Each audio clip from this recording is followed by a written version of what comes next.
तो high quality आत्मा जो सारे एलियंस है ना, कहते हैं एलियंस रिसर्च वाले दूर दूर से आए हैं। तो इनकी बात करता हूं, तो वो आत्मा ही ये ही समझ पाएगी। हमारा ज्ञान मार्ग है ना, ज्ञान भी यही समझेगी जो आत्मा आई है, हाई क्वालिटी है। पर बापूजी, ये जो आप कह रहे हो अहंकार तत्व की जो बात कर रहे हो, पर ये तो पृथ्वी लोक तक ही होगा ना। नहीं नहीं, नहीं मगर सुख, देखो एक बात बताऊं, उसकी मन की तरंग कहां तक जाएगी? जैसे एक रेडियो वेव छोड़ता है, वो तो रेडियो में जितना पावर होगा उतना ही जाएगा। रेडियो वेव छोड़ता है तो रेडियो वेव की तरंगे कहां तक जाती है? जितनी उसकी कैपेसिटी, रेंज होगी, रेंज कैपेसिटी होगी ना। तो अगर ये छोटे रेडियो वेव चलाता है, एक डिस्ट्रिक्ट में चलाता है तो वहां तक जाएगा ना, पूरे देश में चलाता है तो वहां जाएगा। अगर बीबीसी का टीवी वाला होगा तो पूरी दुनिया में जाएगा ना। बीबीसी टीवी वाला होगा, कोई भी टीवी वाली चैनल सारी दुनिया में जाती है तो सारी दुनिया में जाएगी ना। तो ऐसी तरह दुनिया में व्यक्त कोई तो ऊपर के लोगों में नहीं जाएगी। कहां तक ऊपर के लोगों में जाएगी? हमसे कम तो मनुष्य बन गया तो उसके ऊपर के लोगों तक नहीं। मगर मैं तो अभी देखो, मैं तो अभी एक मशीन की बात करता हूँ।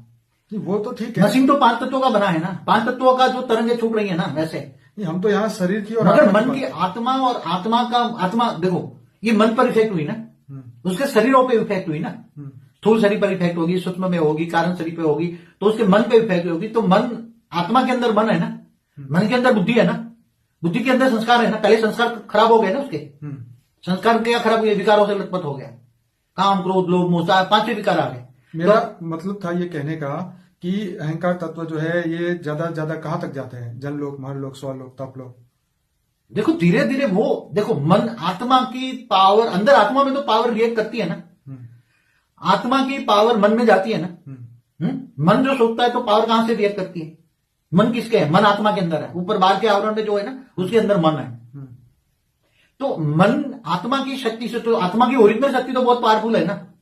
समझो जो आत्मा जहां से आएगा, वो तो साइंस कहता है अगर 2 आत्मा एक पावर 2 टुकड़े हुए ब्रेकअप, तो जहां तक वो ब्रेकअप दूसरा, अगर दूसरा लाइट का उसकी आत्माओं का ब्रेकअप पड़ा है तो आत्मा का सर्जन करके आए हैं अगर यूनिवर्स में, तो वो वहां तक जाएगी नहीं। साइंटिफिक नियम कहता हूं ना।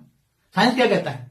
अगर जिस आत्मा में से आत्माओं का ब्रेकअप, लाइट का ब्रेकअप हुआ, तो उसकी लाइट में से दो टुकड़े हो गए, 4 टुकड़े हो गए, अनेक टुकड़े हो गए ना। आत्मा का सर्जन बना, आत्मा तो एक लाइट का टुकड़े ही है ना, लाइट का पावर का ब्रेकअप है ना। तो जहां से आएगी तो आत्मा में, आत्मा की पावर धीरे धीरे डाउन हो जाती है। क्या बन जाती है? क्योंकि संकल्पों के साथ जो मन सोचता है ना, तो एनर्जी कहां से वेस्ट होती है? आत्मा से।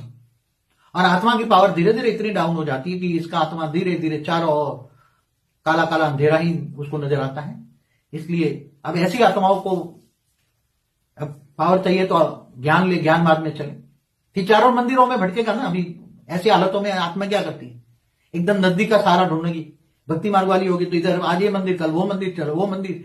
और सब जानते हैं कि तो ब्लैक कॉस्मिक है, उसका उरा देखते हैं क्योंकि मंदिरों में जो आत्माएं बैठी है ना, मैंने